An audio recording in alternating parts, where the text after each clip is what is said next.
ಎಲ್ರಿಗೂ ನಮಸ್ಕಾರ. ನೀವು ನೋಡ್ತಾ ಇದ್ದೀರಾ ಕನ್ನಡದಲ್ಲಿ ಕಾನೂನು ಯೂಟ್ಯೂಬ್ ಚಾನಲ್. ನಾನು ಅಡ್ವೊಕೇಟ್ ಸಂಧ್ಯಾ ಗೌಡ. ಇವತ್ತಿನ ವಿಡಿಯೋ ನಿಮಗಾಗಿರ್ಬೋದು, ನಿಮ್ಮ ಫ್ಯಾಮಿಲಿಗಾಗಿರ್ಬೋದು, ನಿಮ್ಮ ಸ್ನೇಹಿತರಿಗೆ ಖಂಡಿತ ಯೂಸ್ ಆಗುವಂತಹ ವಿಷಯ. ಯಾಕಂದರೆ ಪ್ರತಿದಿನ ಎಲ್ಲೋ ಒಂದು ಕಡೆ ಆಕ್ಸಿಡೆಂಟ್ಗಳು ನಡೀತಾನೆ ಇರುತ್ತೆ. ಸೊ ನಮ್ಮ ಸುತ್ತಮುತ್ತಲೂ ನಡೆಯುತ್ತಿರುವ ವಿಷಯ ಆಗಿರೋದ್ರಿಂದ ಒಂದಲ್ಲ ಒಂದಿನ ನಮಗೂ ಕೂಡ ಯೂಸ್ ಆಗೇ ಆಗುತ್ತೆ. ಸೊ ಈ ವಿಷಯವನ್ನು ತಿಳಿದುಕೊಂಡಿರಲೇಬೇಕು. ಅದೇನೆಂದರೆ ಆಕ್ಸಿಡೆಂಟ್ಗೆ ಸಿಕ್ಕಾಕೊಂಡ್ರೆ ಜೈಲು ಹೋಗ್ತಾರಾ ಅಥವಾ ಇಲ್ವಾ? ಒಂದು ಸಣ್ಣ ಆಕ್ಸಿಡೆಂಟ್ ಆಯಿತು ಅಂದರೆ ಪೊಲೀಸ್ ಜೈಲಿಗೆ ಹಾಕಿಬಿಡ್ತಾರ? ಕೇಸ್ ಅಂದರೆ ಜೀವನ ಹಾಳ. ಇವತ್ತು ನಾನು motor vehicle accident plus BNS ಲಾ ಅನ್ನು ತುಂಬ ಸಿಂಪಲ್ ಆಗಿ ಕನ್ನಡದಲ್ಲಿ ಎಕ್ಸ್ಪ್ಲೇನ್ ಮಾಡ್ತಾ ಇದ್ದೀನಿ. ವಿಡಿಯೋ ನೋಡೋದಕ್ಕೂ ಮೊದಲು ಸಬ್ಸ್ಕ್ರೈಬ್ ಮಾಡಿಕೊಂಡು ವಿಡಿಯೋನ ನೋಡಿ. ಈ ವಿಡಿಯೋ ಕೊನೆವರೆಗೂ ನೋಡಿದರೆ ಪ್ಯಾನಿಕ್ ಹೋಗುತ್ತೆ, ಜೊತೆಗೆ ಕ್ಲಾರಿಟಿ ಕೂಡ ಬರುತ್ತೆ.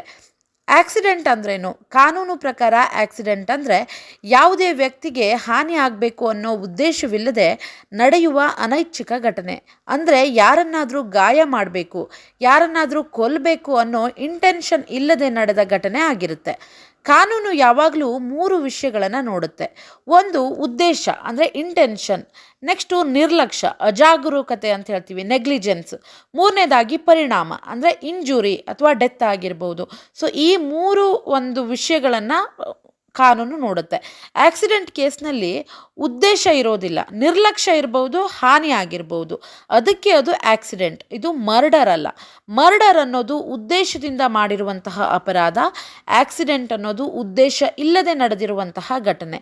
ಎಲ್ಲ ಆಕ್ಸಿಡೆಂಟ್ ಕೇಸಸ್ ಒಂದೇ ತರಹ ಇರೋದಿಲ್ಲ. ಗಾಯದ ತೀವ್ರತೆ, ಡ್ರೈವರ್ ಬಿಹೇವಿಯರ್ ಇರ್ಬೋದು, ನೆಗ್ಲಿಜೆನ್ಸ್, ಇವನ್ನು ಆಧಾರವಾಗಿ BNS ಸೆಕ್ಷನ್ಸನ್ನು ಹಾಕ್ತಾರೆ. BNS ಅಂದರೆ ಇದು ವೆರಿ ಇಂಪಾರ್ಟೆಂಟ್. ಹಳೆಯದರಲ್ಲಿ IPC ಸೆಕ್ಷನ್ ಅಂದರೆ ಇಂಡಿಯನ್ ಪೆನಾಲ್ ಕೋಡ್ ಬರ್ತಾ ಇತ್ತು. ಹೊಸದಾಗಿ ಈಗ BNS ಭಾರತೀಯ ನ್ಯಾಯ ಸಂಹಿತಾ 2023. ಸೊ ಇದು ರೋಡ್ ಆಕ್ಸಿಡೆಂಟ್ ಕೇಸಸ್ ಇವಾಗ BNS ಸೆಕ್ಷನ್ ನಡಿ ಬರುತ್ತೆ. BNS ಸೆಕ್ಷನ್ 281 ಇದು ರ್ಯಾಶ್ ಆ್ಯಂಡ್ ನೆಗ್ಲಿಜೆನ್ಸ್ ಡ್ರೈವಿಂಗ್. ಇದು ಆಕ್ಸಿಡೆಂಟ್ ಕೇಸ್ನಲ್ಲಿ ಮೋಸ್ಟ್ ಕಾಮನ್ ಸೆಕ್ಷನ್. ಇದು ಯಾವಾಗ ಹಾಕ್ತಾರೆ ಅಂದರೆ ಸ್ಪೀಡ್ ಲಿಮಿಟನ್ನು ಮೀರಿ ಡ್ರೈವ್ ಮಾಡಿದರೆ, ಕೇರ್ಲೆಸ್ ಡ್ರೈವಿಂಗ್, ಪಬ್ಲಿಕ್ ರೋಡ್ನಲ್ಲಿ ಲೈಫ್ ರಿಸ್ಕ್ ಕ್ರಿಯೇಟ್ ಮಾಡಿದರೆ, ಸೊ ಈ ಸೆಕ್ಷನನ್ನು ಹಾಕ್ತಾರೆ. ಇದಕ್ಕೆ ಪನಿಷ್ಮೆಂಟು ಜೈಲ್ ಇರ್ಬೋದು ಅಥವಾ ಫೈನ್ ಇರ್ಬೋದು, ಎರಡೂ ಕೂಡ ಹಾಕುವಂತಹ ಚಾನ್ಸಸ್ ಇರುತ್ತೆ. ನೆಕ್ಸ್ಟು BNS ಸೆಕ್ಷನ್ 125 ಇದು ನೆಗ್ಲಿಜೆನ್ಸ್ ಆ್ಯಕ್ಟ್ ಕಾಸಿಂಗ್ ಹರ್ಟ್. ಅಂದರೆ ಯಾವಾಗ ಅಂದರೆ ವಿಕ್ಟಿಮ್ಗೆ ಏನಾದರೂ ಮೈನರ್ ಇಂಜುರೀಸ್ ಆಗಿದ್ದರೆ ಅಥವಾ ಸ್ಕ್ರ್ಯಾಚಸ್ ಆಗಿದ್ದರೆ, ಸಿಂಪಲ್ ಹರ್ಟ್ ಆಗಿದ್ದರೆ, ಸೊ ಇದಕ್ಕೆ ಈ ಸೆಕ್ಷನ್ 125 BNS ಸೆಕ್ಷನ್ 125 ಅಪ್ಲೈ ಆಗುತ್ತೆ. ಇದಕ್ಕೆ ಪನಿಷ್ಮೆಂಟು ಯೂಶ್ವಲಿ ಫೈನನ್ನು ಕಟ್ಸ್ಕೊಳ್ತಾರೆ. ಬೇಲ್ ಇದಕ್ಕೆ ಈಸಿಯಾಗಿ ಸಿಗುತ್ತೆ. ಜೈಲ್ ಶಿಕ್ಷೆ ಅನ್ನುವಂಥದ್ದು ವೆರಿ ರೇರ್. ಇದು ಲೈಟ್ ಅಫೆನ್ಸ್ ಆಗಿರುತ್ತೆ. ನೆಕ್ಸ್ಟು BNS ಸೆಕ್ಷನ್ 126 ಅಂದರೆ BNS ಸೆಕ್ಷನ್ 126. ಇದರಲ್ಲಿ causing grievous hurt by negligence. ಯಾವಾಗ ಅಂದರೆ ಈಗ ಬೋನ್ ಫ್ರ್ಯಾಕ್ಚರ್ ಆಗೋದು ಅಥವಾ ಸೀರಿಯಸ್ ಇಂಜುರಿ ಆಗಿರುತ್ತೆ, ಲಾಂಗ್ ಟರ್ಮ್ ಮೆಡಿಕಲ್ ಟ್ರೀಟ್ಮೆಂಟನ್ನು ತಗೊಳ್ಳುವಂಥ ಪರಿಸ್ಥಿತಿ ಬರುತ್ತೆ. ಸೊ ಈ ಥರದ್ದಿದ್ದಾಗ ಸೆಕ್ಷನ್ 126 ಅಪ್ಲೈ ಆಗುತ್ತೆ. ಇದಕ್ಕೆ ಪನಿಷ್ಮೆಂಟ್ ಅಂದರೆ ಜೈಲ್ ಪಾಸಿಬಿಲಿಟಿ ಇರುತ್ತೆ. Bail compulsory right. ಇದು ಫಸ್ಟ್ ಟೈಮ್ ಆಕ್ಸಿಡೆಂಟ್ ಆಗಿದ್ದರೆ ಜೈಲ್ ಹೋಗೋ ಚಾನ್ಸಸ್ ಕಡಿಮೆ ಇರುತ್ತೆ. Next BNS section 106 sub clause 1 ಅಂದರೆ BNS ಸೆಕ್ಷನ್ 106 ಸಬ್ ಕ್ಲಾಸ್ 1. ಇದರಲ್ಲಿ ಕಾಸಿಂಗ್ ಡೆತ್ ಬೈ ನೆಗ್ಲಿಜೆನ್ಸ್ ಅಂದರೆ ಆಕ್ಸಿಡೆಂಟಲ್ಲಿ ಯಾರಾದರೂ ಸತ್ತರೆ ಇದು ಮರ್ಡರ್ ಅಲ್ಲ ಮತ್ತು ಲೈಫ್ ಇಂಪ್ರಿಸಾನ್ಮೆಂಟ್ ಕೂಡ ಅಲ್ಲ. ಇದಕ್ಕೆ ಪನಿಷ್ಮೆಂಟ್ ಬಂದುಬಿಟ್ಟು ಅಪ್ ಟು 5 ಇಯರ್ಸ್ ತನಕ ಜೈಲ್ ಇರುತ್ತೆ ಅಥವಾ ಫೈನ್ ಇರ್ಬೋದು ಅಥವಾ ಎರಡೂ ಕೂಡ ಇರ್ಬೋದು. ಮೆಜಾರಿಟಿ ಕೇಸಸ್ನಲ್ಲಿ ಬೇಲ್ ಸಿಗುತ್ತೆ. ಕೋರ್ಟ್ ಇಂಟೆನ್ಷನನ್ನು ನೋಡಲ್ಲ, ನೆಗ್ಲಿಜೆನ್ಸನ್ನು ನೋಡುತ್ತೆ. Next BNS section 106 sub clause 2 hit and run. ಇದು ವೆರಿ ಸೀರಿಯಸ್ ಸೆಕ್ಷನ್ ಆಗಿರುತ್ತೆ. ಯಾಕಂದರೆ ಆಕ್ಸಿಡೆಂಟನ್ನು ಮಾಡಿ ವಿಕ್ಟಿಮ್ಗೆ ಹೆಲ್ಪ್ ಮಾಡ್ದೇ ಸ್ಪಾಟನ್ನು ಬಿಟ್ಟು ಓಡ್ ಹೋದರೆ ಇದಕ್ಕೆ ಪನಿಷ್ಮೆಂಟ್ ಬಂದುಬಿಟ್ಟು ಅಪ್ ಟು 10 ಇಯರ್ಸ್ ತನಕ ಜೈಲ್ ಇರುತ್ತೆ. ಹೆವಿ ಫೈನ್ ಕೂಡ ಬೀಳುತ್ತೆ. ಇದು ಆಕ್ಸಿಡೆಂಟ್ ಕೇಸ್ನಲ್ಲಿ ಅತಿ ಡೇಂಜರಸ್ ಸೆಕ್ಷನ್ ಆಗಿರುತ್ತೆ. ಒಂದು ಮಿಸ್ಟೇಕ್ ಲೈಫನ್ನು ಸ್ಪಾಯ್ಲ್ ಮಾಡ್ಬೋದು. ಸೊ ಇದರಲ್ಲಿ ಅಡಿಷ್ನಲ್ ಸೆಕ್ಷನ್ಸ್ ಕೂಡ ಬರುತ್ತೆ. ಅಂದರೆ ಸಿಚುವೇಶನ್ ಮೇಲೆ ಬೇಸ್ಡ್. ಇದು ಈಗ ಡ್ರಂಕ್ ಆ್ಯಂಡ್ ಡ್ರೈವ್ ಇದ್ದರೆ, motor vehicle act sections drunk and ಡ್ರೈವಲ್ಲಿ ಆ್ಯಡ್ ಆಗಿದ್ದರೆ ಲೈಸೆನ್ಸನ್ನು ಸಸ್ಪೆನ್ಷನ್ ಮಾಡ್ಬೋದು ಅಥವಾ ಇನ್ಶೂರೆನ್ಸ್ ಕ್ಲೇಮ್ ರಿಜೆಕ್ಟ್ ಆಗುವಂತಹ ಚಾನ್ಸಸ್ ಇರುತ್ತೆ. ರಿಪೀಟ್ ಆಗಿ ಈಗ ಅಫೆಂಡರ್ ಆದರೆ ಕೋರ್ಟ್ ಇದಕ್ಕೆ ಸ್ಟ್ರಿಕ್ಟ್ ವ್ಯೂವನ್ನು ನೋಡುತ್ತೆ. ಅಂದರೆ ಬೇಲ್ಗೆ ಡಿಲೇ ಮಾಡ್ಬೋದು. ಒಂದು ಇಂಪಾರ್ಟೆಂಟ್ ಲೀಗಲ್ ಟ್ರೂತ್ ಅಂದರೆ ಆಕ್ಸಿಡೆಂಟ್ ಕೇಸ್ನಲ್ಲಿ ಈಗ ಸೆಕ್ಷನ್ಗಳನ್ನು ಹಾಕ್ತಾರೆ. ಅದರಲ್ಲಿ ಜೈಲ್ ಅಂದರೆ ಇಷ್ಟು ವರ್ಷ ಜೈಲ್ ಅಂತ ಇರುತ್ತೆ. ಆ ರೀತಿ ಸೆಕ್ಷನ್ ಹಾಕ್ತಾರೆ ಅಂದರೆ ಜೈಲ್ ಪಕ್ಕ ಅನ್ನೋ ಅರ್ಥ ಅಲ್ಲ. ಇದಕ್ಕೆ ಬೇಲ್ ಈಸ್ ರೂಲ್ ಅಂದರೆ ಬೇಲ್ ಸಿಗುತ್ತೆ ನಿಮಗೆ. ಜೈಲ್ ಅನ್ನುವಂಥದ್ದು ಅದೊಂದು ಎಕ್ಸೆಪ್ಷನ್ ಅಷ್ಟೇ. ಆಕ್ಸಿಡೆಂಟ್ ಆದಮೇಲೆ ಜೈಲ್ ಯಾವಾಗ ಪಕ್ಕ ಮತ್ತು ಯಾವಾಗ ಜೈಲ್ ಶಿಕ್ಷೆ ಆಗಲ್ಲ ಅಂತ ನೋಡೋದಾದರೆ ಸಾಮಾನ್ಯವಾಗಿ ಜೈಲು ಶಿಕ್ಷೆ ಆಗಲ್ಲ ಅನ್ನುವಂಥದ್ದು. ಈಗ ಫಸ್ಟ್ ಟೈಮ್ ಆಕ್ಸಿಡೆಂಟ್ ಮಾಡಿರ್ತಾರೆ ಅಂಥವರಿಗೆ, ಮತ್ತು ಆಲ್ಕೋಹಾಲ್ ಇರಲ್ಲ, ವಿಕ್ಟಿಮ್ಗೆ ಹೆಲ್ಪ್ ಮಾಡಿರ್ತಾರೆ, FIRಗೆ ಕೋಆಪ್ರೇಟ್ ಮಾಡಿರ್ತಾರೆ, ಅಂಥವರಿಗೆ ಜೈಲು ಶಿಕ್ಷೆ ಆಗುವಂತಹ ಚಾನ್ಸಸ್ ಕಡಿಮೆ ಇರುತ್ತೆ.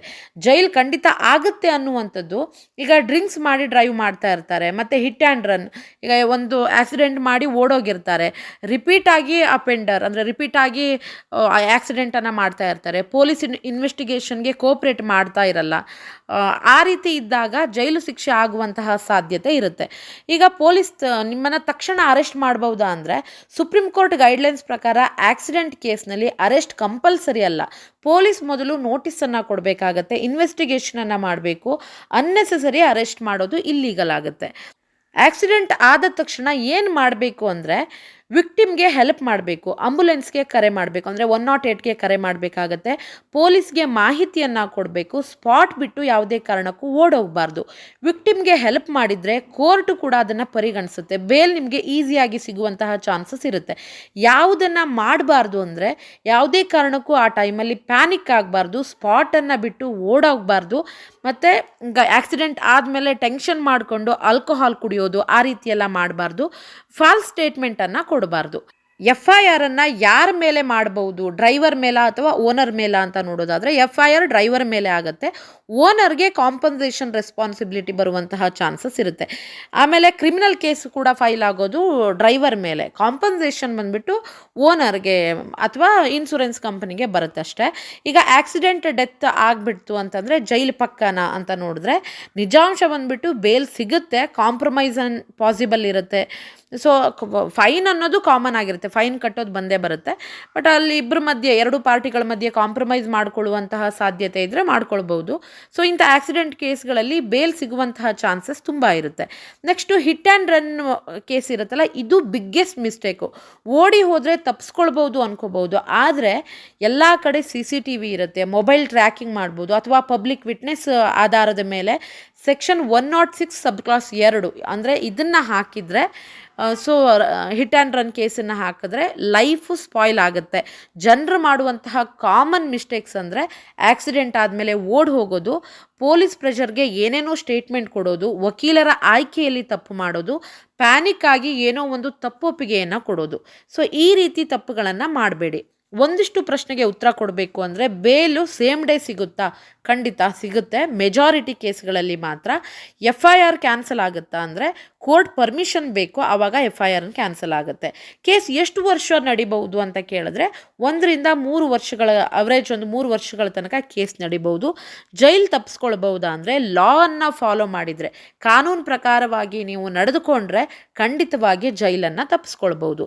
ಆಕ್ಸಿಡೆಂಟ್ ಆದರೆ ಜೈಲು ಪಕ್ಕ ಅಲ್ಲ, ಆದರೆ ಹಿಟ್ ಆ್ಯಂಡ್ ರನ್ ಮಾಡಿದರೆ ಜೀವನ ಹಾಳು ಅಂತ ಹೇಳ್ತಾ ವಿಡಿಯೋನ ಇಲ್ಲಿಗೆ ಮುಗಿಸ್ತಾ ಇದ್ದೀನಿ. ವಿಷಯ ನಿಮಗೆಲ್ಲ ಅರ್ಥ ಆಗಿದೆ ಅನ್ಕೋತೀನಿ. ವಿಡಿಯೋ ಇಷ್ಟ ಆಗಿದ್ರೆ ಲೈಕ್ ಮಾಡಿ, ಶೇರ್ ಮಾಡಿ ಮತ್ತು ಸಬ್ಸ್ಕ್ರೈಬ್ ಮಾಡೋದನ್ನು ಖಂಡಿತ ಮರಿಬೇಡಿ. Thank you so much.